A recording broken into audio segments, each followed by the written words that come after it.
Assalamualaikum warahmatullahi wabarakatuh. Bertemu lagi dengan saya dalam mata kuliah Sistem Politik Indonesia.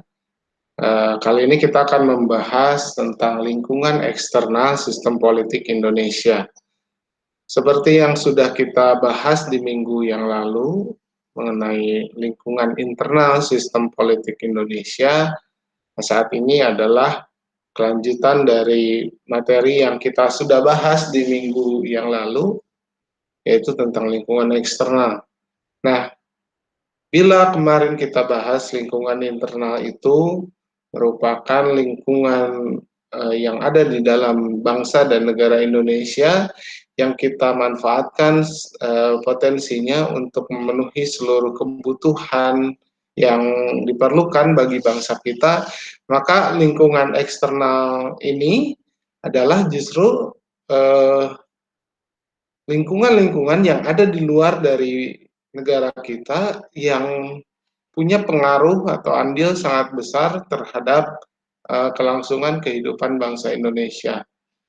Baik, kita akan mulai terlebih dahulu dari pengertian lingkungan eksternal. Jadi, lingkungan eksternal ini bisa kita artikan sebagai lingkungan internasional. Lingkungan internasional itu adalah lingkungan masyarakat suatu negara yang berada berbatasan dengan wilayah negara, baik secara regional maupun internasional, atau satu sama lain memiliki interdependensi. Nah, dari pengertian lingkungan eksternal atau lingkungan internasional ini bisa kita simpulkan bahwa tujuan dari diadakannya eh, kerjasama atau lingkungan internasional ini adalah karena adanya saling ketergantungan. Kembali lagi konsep yang minggu lalu kita bahas tentang zone politikon, eh, bahwa tidak ada satupun manusia yang bisa memenuhi kebutuhannya sendiri. Oleh karena itu, layaknya sebagai makhluk hidup, kita harus bisa bersosialisasi, berinteraksi, dan berkomunikasi dengan manusia yang lain. Tidak hanya dengan manusia yang dalam satu negara, tapi juga manusia yang berada di negara yang lainnya. Oleh karena itu, karena adanya saling ketergantungan tadi, maka untuk memenuhi segala macam kebutuhan yang diperlukan oleh negara kita, kita harus mengadakan kerjasama dengan negara lain. Itu konsep awal kenapa harus ada lingkungan eksternal yang membantu kita dalam usaha pemenuhan kebutuhan Indonesia. Kemudian tujuan lainnya adalah untuk mewujudkan tujuan negara kita sendiri. Jadi seperti kita tahu dalam pembukaan Undang-Undang Dasar 45 bahwa tujuan pokok negara kita ini ada 4, yaitu melindungi segenap bangsa dan seluruh tumpah darah Indonesia, memajukan kesejahteraan umum. Nah, di sini kita bisa lihat bahwa untuk memajukan kesejahteraan seluruh masyarakat Indonesia itu tidak bisa dilakukan sendiri, tetapi ada berbagai kegiatan atau kerjasama-kerjasama yang harus kita lakukan dengan luar negeri tentunya untuk bisa memenuhi kesejahteraan ini. Kemudian yang selanjutnya mencerdaskan kehidupan bangsa. Nah, seperti kita tahu banyak sekali nilai-nilai positif yang bisa kita dapatkan ketika kita melakukan kerjasama internasional dengan negara lain. Contohnya di bidang pendidikan ini banyak sekali beasiswa yang ditawarkan oleh sekolah-sekolah luar negeri yang bisa kita dapatkan untuk mendapatkan pendidikan di negara lainnya yang tentunya mungkin dari segi sistem pendidikan bisa jadi lebih baik daripada negara kita. Minimal kita bisa tahu sistem pendidikan yang dijalankan oleh negara lain supaya nanti bisa menjadi inspirasi bagi kita memperbaiki pendidikan di negara kita. Kemudian yang terakhir adalah ikut melaksanakan ketertiban dunia. Ya, ikut melaksanakan ketertiban dunia ini merupakan salah satu tujuan negara Indonesia yang menyebabkan negara Indonesia mengikuti berbagai macam organisasi internasional dan terlibat proaktif gitu ya, dalam rangka usaha perdamaian dunia. Nah, kemudian kita akan klasifikasikan lingkungan eksternal ini menjadi 3 macam karena uh, lingkungan eksternal yang berpengaruh kepada negara kita itu bisa dilihat dari 3 aspek ini. Yang pertama adalah sistem politik internasional. Kegiatan politik internasional, berbagai kerjasama internasional yang dilakukan oleh negara-negara di dunia ini sangat berpengaruh tentunya kebijakannya terhadap kebijakan yang dikeluarkan oleh negara kita. Nanti kita akan bahas satu-satu apa yang dimaksud dengan sistem politik internasional, sistem ekologi internasional, dan sistem sosial internasional. Nah, yang kedua, sistem ekologi internasional juga sangat berpengaruh karena faktor lingkungan itu tidak bisa diselesaikan sendiri oleh satu negara. Masalah misalkan perubahan cuaca, iklim, kemudian masalah sampah, polusi udara itu tidak bisa diselesaikan hanya oleh satu negara saja. Karena misalkan terjadi kebakaran hutan di Indonesia, ini negara-negara tetangga kita berpengaruh. Kemudian bencana alam terjadi di satu negara, tentu negara-negara yang lainnya akan berpengaruh juga. Nah, kemudian yang ketiga adalah sistem sosial internasional. Nah, misalkan stratifikasi sosial atau lapisan-lapisan masyarakat yang ada di dunia internasional tentulah berpengaruh terhadap kebijakan yang dikeluarkan oleh negara kita. Baik, kita akan coba bedah satu-satu apa yang dimaksud dengan sistem politik internasional. Nah, sistem politik internasional ini seperti yang saya jelaskan tadi adalah kondisi-kondisi politik yang terjadi di luar negara kita tetapi berpengaruh terhadap negara kita karena keterlibatan kita dalam berbagai perjanjian internasional atau kerjasama internasional. Nah, di sini saya klasifikasikan sistem politik internasional ini yang pertama adalah sistem politik individu, kemudian yang kedua adalah sistem politik berdasarkan kerjasama internasional. Nah, kenapa sistem politik individu ini berpengaruh? Karena keberadaan sistem politik di satu negara, dimanapun di dunia, sangat ditentukan oleh nilai budaya yang dianut oleh individu warga negaranya. Jadi unsur nilai budaya yang dimaksud adalah unsur pengetahuan, peradaban, dan teknologi yang dimiliki oleh suatu individu dalam suatu negara. Nah, jadi ada 3 hal di sini yang berpengaruh terhadap sistem politik suatu negara. Dan karakteristik inilah yang kemudian akan mempengaruhi sikap negara lain terhadap negara kita. Pertama adalah unsur pengetahuan. Ini berkaitan dengan tingkat pendidikan, pengalaman yang diperoleh individu dalam kehidupan bermasyarakat dan bernegara.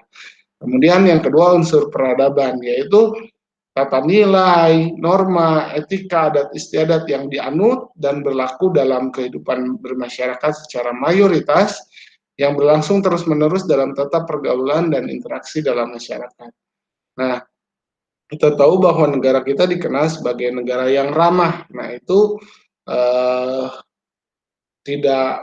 bukan merupakan bukan merupakan klaim kita saja, tetapi bangsa yang ramah ini tentunya atas penilaian dari bangsa-bangsa lain yang pernah berinteraksi dengan negara kita. Dan keramahan Indonesia ini tidak mungkin bisa terjadi apabila dalam struktur kehidupan masyarakat kita sehari-hari tidak disertai dengan nilai, norma, etika, dan adat istiadat. Nah, norma, nilai, etika, dan adat istiadat inilah yang menjadikan atau membentuk nilai universal bagi warga negara Indonesia, dan inilah yang dipegang terus oleh masyarakat Indonesia sehingga berbagai macam nilai, norma, dan etika ini kita bawa ke ranah internasional, mengakibatkan negara kita dikenal sebagai negara yang ramah. Nah, selanjutnya ada unsur teknologi, yaitu penguasaan teknologi. Ini berintikan pada simbol struktur fisik, bangunan, gedung, jembatan, monumen, dan lain-lain yang menjadi representasi dari kemampuan individu dalam masyarakat. Nah, ini unsur teknologi juga berpengaruh ya. Semakin baik teknologi yang dimiliki oleh negara, maka biasanya semakin dipandang baik juga oleh dunia internasional. Nah, kemudian selain sistem politik individu, kita juga mengenai kerjasama internasional. Nah, kerjasama internasional ini tentu saja banyak sekali macamnya yang diikuti oleh negara kita. Kita bisa klasifikasikan kerjasama internasional ini melalui 3 bentuk ya. Jadi ada yang bentuknya adalah kerjasama bilateral, ada yang bentuknya kerjasama regional, dan kerjasama multilateral. Nah, ini setiap kerjasama yang dilakukan oleh suatu negara dengan bentuknya masing-masing tentunya punya fungsi yang berbeda-beda satu dengan yang lainnya. Oh baik, untuk kerjasama internasional ini lebih lengkapnya nanti Anda bisa lihat di Spada Anda masing-masing. Saya sudah mengupload penjelasan mengenai kerjasama baik bilateral, regional maupun multilateral, dan di sana juga ada penjelasan mengenai perjanjian internasional, dan kemudian ada juga kerjasama Indonesia mengikuti organisasi ASEAN, karena ASEAN ini sangat penting gitu ya bagi negara kita dan sangat berpengaruh, sangat punya pengaruh yang sangat besar bagi negara kita. Makanya nanti Anda dipersilakan untuk menonton video yang sudah saya upload di Sepada. Namun saya juga akan menjelaskan sedikit saja tentang kerjasama ini, uh, paling tidak pengertian-pengertian dari kerjasama ini. Nah, pertama untuk kerjasama bilateral. Nah, untuk kerjasama bilateral ini biasanya dilakukan antar dua negara karena saling memiliki keuntungan atau memiliki hubungan baik. Jadi biasanya karena dilakukan karena adanya hubungan diplomatik antara satu negara dengan negara lain. Nah, hubungan tentunya kerjasama bilateral ini tidak terjadi begitu saja ya. Ada langkah-langkah yang harus dilakukan untuk mendapatkan kerjasama bilateral ini. Contohnya misalkan kerjasama Indonesia dengan Arab Saudi terkait ibadah haji begitu. Nah, kerjasama bilateral ini bisa terjadi apabila didahului dengan penandatanganan nota kesepahaman antara satu negara dengan negara lain, dan kemudian setelah itu ada penempatan diplomat-diplomat di satu negara di negara lain, misalkan Indonesia bekerja sama bilateral dengan Arab, maka nanti kita akan menunjuk gitu ya diplomat yang bertugas untuk berkomunikasi dengan negara lain terkait kepentingan-kepentingan satu negara, negara kita tentunya, yang kemudian akan didengarkan masukannya dan bahkan nanti akan disetujui atau tidak oleh kepala negara yang bersangkutan. Jadi puncak dari kerjasama bilateral ini biasanya adanya kunjungan antara kepala negara yang satu dengan kepala negara yang lainnya. Nah, biasanya ketika kunjungan kepala negara ini dilakukan, berarti ada satu kerjasama yang sudah disepakati begitu. Nah, yang kedua adalah kerjasama regional. Jadi kerjasama regional ini merupakan kerjasama dari berbagai atau beberapa negara yang biasanya berada dalam satu kawasan atau satu wilayah. Karena biasanya negara-negara yang berada di dalam satu kawasan atau satu wilayah itu memiliki kesamaan karakteristik. Nah, selain kesamaan karakteristik ini juga ada kesamaan-kesamaan permasalahan yang terjadi di wilayah sekitar. Nah, Kalau misalkan kerjasama bilateral bisa kita analogikan antara hubungan person by person, gitu ya. Kalau kerjasama regional bisa kita analogikan sebagai kerjasama yang dilakukan antar RT atau antar RW begitu. Nah, karena adanya satu kepentingan bersama, baik itu bisa di bidang ekonomi, bisa di bidang politik maupun pendidikan atau pertahanan dan keamanan, maka biasanya dalam kerjasama regional ini setiap negara itu membentuk perhimpunan atau organisasi kerjasama regional. Seperti kita tahu bahwa negara kita juga tergabung dalam ASEAN atau Association Southeast Asian Nation. Nah, ASEAN ini adalah organisasi di kawasan negara-negara di Asia Tenggara. Jadi negara tetangga kita ya seperti Malaysia, Singapura, Laos, Myanmar, Vietnam, Thailand, Brunei Darussalam dan sebagainya. Nah, dalam kerjasama regional ini biasanya dibahas mengenai isu-isu di kawasan ASEAN. Nah, selain ASEAN juga banyak juga Indonesia bergabung dalam berbagai organisasi, misalkan kita ada organisasi negara-negara yang tergabung di daerah Pasifik. Nah, ini kerjasama, kenapa harus ada kerjasama regional ini? Karena tiap-tiap region, tiap-tiap daerah itu memiliki potensi masalah yang berbeda. Misalkan kita ambil contoh negara ASEAN itu yang notabene negaranya kebanyakan adalah negara kepulauan atau archipelagic state, tentunya isu-isu sosial politik maupun pertahanan dan keamanan berbeda dengan negara-negara di Eropa yang notabene dia adalah negara benua. Kemudian kebijakan-kebijakannya juga berpengaruh terhadap negara-negara tersebut. Misalkan di negara yang kepulauan tentulah akan banyak dibahas tentang pengembangan perekonomian, kemaritiman, dan lain sebagainya. Sementara kan kalau di daerah atau wilayah yang tidak bukan di negara yang maritim, tentu isunya akan lain. Nah, kemudian yang selanjutnya adalah kerjasama multilateral. Kemudian kerjasama multilateral ini adalah kerjasama yang biasanya dilakukan antara dua negara atau lebih tanpa melihat kawasan atau wilayah. Jadi dari negara manapun di seluruh dunia itu boleh ikut dalam kerjasama multilateral ini. Biasanya dalam kerjasama multilateral ini dibagi menjadi dua, ada anggota yang aktif dan anggota yang pasif gitu ya. Nah, anggota yang aktif ini adalah biasanya merupakan anggota utama dan negara yang dengan kekuatan menengah, misalkan Kanada. Dan sementara anggota yang pasif itu adalah anggota negara kecil yang peranannya terbatas atau sedikit kekuatannya dalam urusan internasional.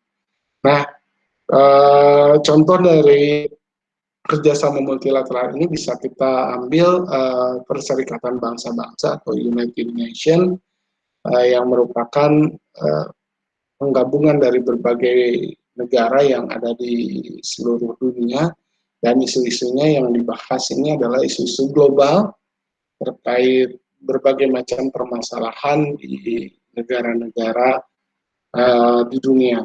Nah, biasanya dalam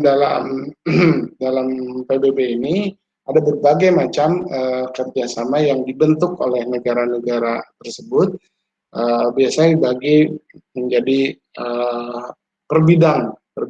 Nah, ya ada kerjasama di bidang ekonomi, contohnya misalkan World Trade Organization atau WTO, kemudian ada IMF atau International Monetary Fund, kemudian ada EEC atau European Economic Community, dan ada juga contoh lainnya adalah kerjasama dalam bidang pertahanan seperti NATO, bukan no action block only ya, tapi North Atlantic Treaty Organization. Nah, kemudian ada juga kerjasama internasional di bidang kesehatan, ada WHO atau WHO kata orang Indonesia bilang, World Health Organization, dan banyak lagi kerjasama lainnya yang berkaitan dengan kegiatan politik, sosial maupun ekonomi. Nah, jadi di sini kita lihat bahwa sistem politik internasional itu sangat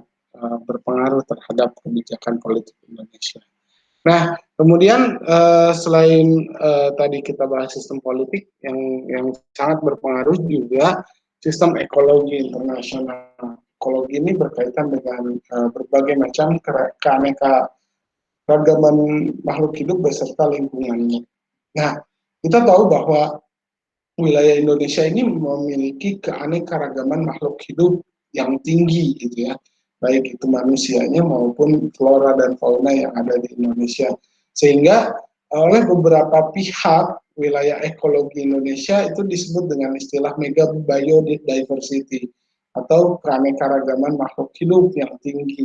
Umumnya juga dikenal sebagai Indomalaya atau Malaysia, ya, Indo-Malaysia. Nah, berdasarkan penelitian bahwa 10% tumbuhan dan kemudian 12% mamalia, 16% reptil, 17% burung, 25% ikan yang ada di dunia itu hidup di Indonesia. Coba bayangkan keindahan Indonesia itu ya. Bahkan sering kali dikatakan bahwa Indonesia itu diciptakan Tuhan ketika Tuhan sedang tersenyum gitu ya, sehingga kita diberkati oleh Tuhan dengan berbagai macam keindahan budaya, kemudian keindahan flora dan fauna beserta makhluk hidup yang tinggal di dalamnya. Padahal Indonesia itu secara luas hanya 1,3% dari luas bumi. Tapi kekayaan makhluk hidup Indonesia itu ranking ketiga setelah Brazil dan Zaire. Nah, ini sistem ekologi. Sehingga maksud saya di sini memaparkan fakta-fakta tadi, ekologi dunia mau tidak mau itu berpengaruh atau dipengaruhi sangat besar oleh ekologi Indonesia. Sebagai contoh, misalkan Indonesia dahulu pernah ditunjuk sebagai paru-paru dunia. Jadi Pulau Kalimantan itu paru-parunya dunia. Kalau paru-paru itu kan alat untuk bernafas ya, ini untuk mengolah oksigen. Bayang kalau misalkan paru-parunya rusak, gitu ya, manusia, berarti kan kesulitan untuk bernapas, atau seperti orang yang punya penyakit bronkitis gitu atau TBC itu agak sulit untuk bernapas, sehingga akan berpengaruh terhadap mobilitas dari manusianya. Ya, kalau hutan di Kalimantan seperti saat ini terjadi terus-menerus illegal logging, kemudian ada kebakaran hutan dan lain sebagainya, penggantian lahan hutan menjadi perumahan, apalagi sekarang Kalimantan mau dijadikan ibu kota negara gitu ya. Nah, ini ibarat manusia yang sedang punya penyakit paru-paru kronis gitu kira-kira. Oke, baik, selanjutnya adalah sistem sosial internasional. Nah, ini sangat berpengaruh juga. Sistem internasional merupakan kumpulan elemen dari unsur kebudayaan, struktur sosial, ekonomi, dan demografi internasional yang bekerja sama untuk mencapai tujuan bersama, yaitu terwujudnya sistem sosial internasional yang damai, aman, tentram bagi kehidupan manusia.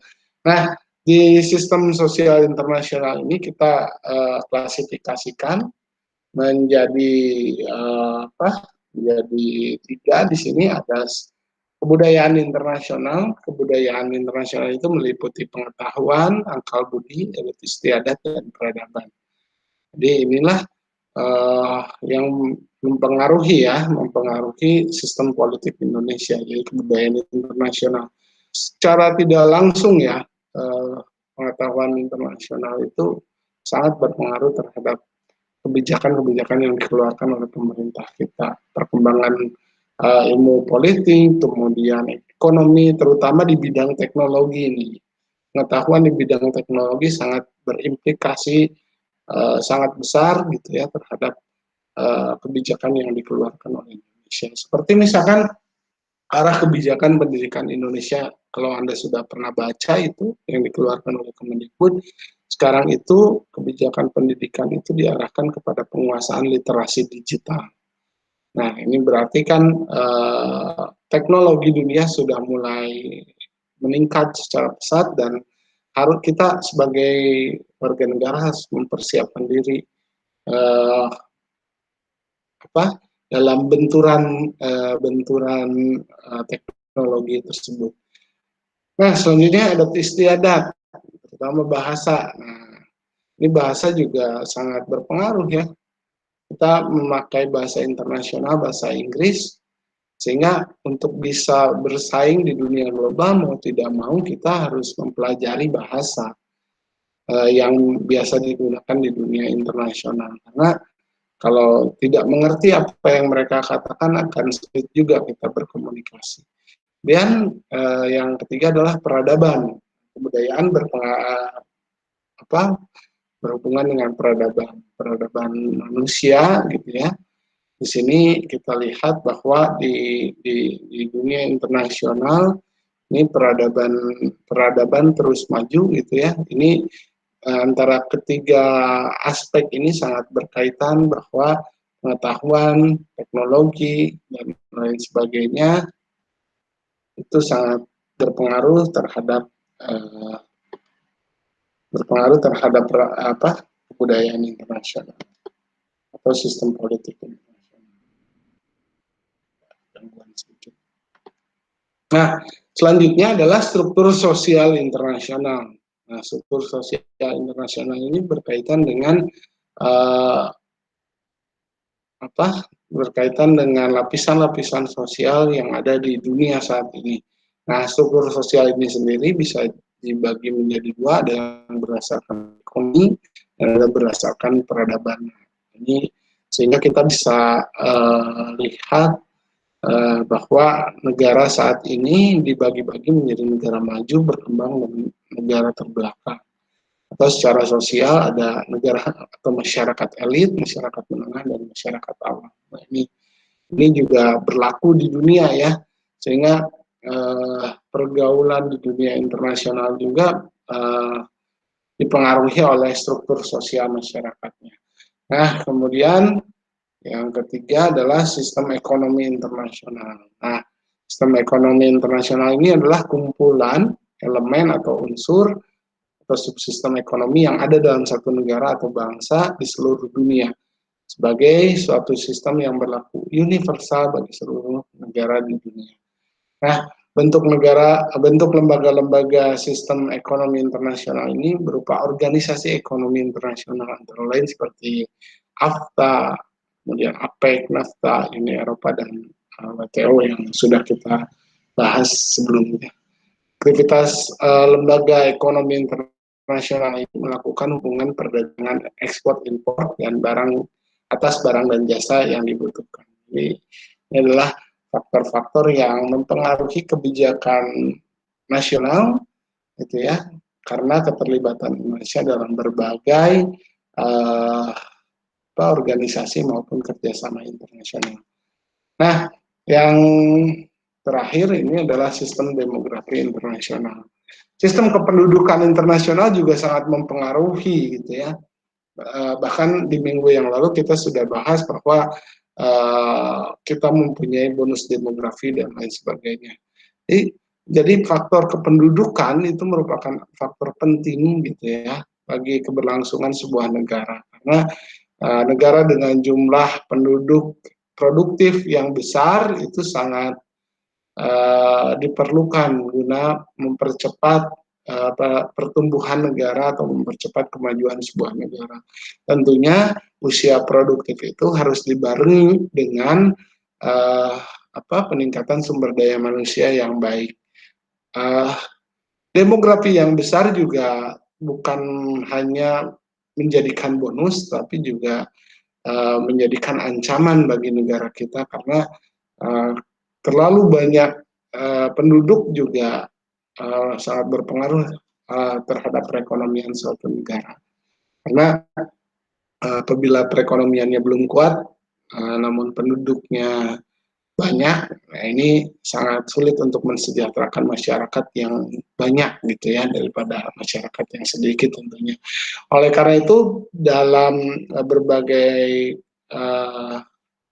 kebijakan-kebijakan internasional banyak sekali pengaturan-pengaturan mengenai tingkat laju pertumbuhan penduduk di suatu negara. Banyak sekali kegiatan-kegiatan sosialisasi seperti keluarga bencana, kemudian pemakaian alat kontrasepsi gitu ya, bagi di negara-negara yang masih berkembang dan masih uh, rendah perekonomiannya. Oke, jadi inilah faktor-faktor yang sangat mempengaruhi terhadap kebijakan politik satu negara atau sistem politik satu negara yang merupakan nantinya dijadikan input dalam sebuah sistem politik, dan nanti goalnya adalah uh, negara kita akan membuat satu kebijakan yang tidak bertentangan dengan baik itu lingkungan eksternal maupun lingkungan internal yang ada di negara kita. Oke, terima kasih atas kebersamaannya hari ini dalam mata kuliah Sistem Politik Indonesia. Kita akan jumpa lagi di minggu yang akan datang. Semoga sehat selalu dan sampai jumpa minggu depan. Assalamualaikum warahmatullahi wabarakatuh.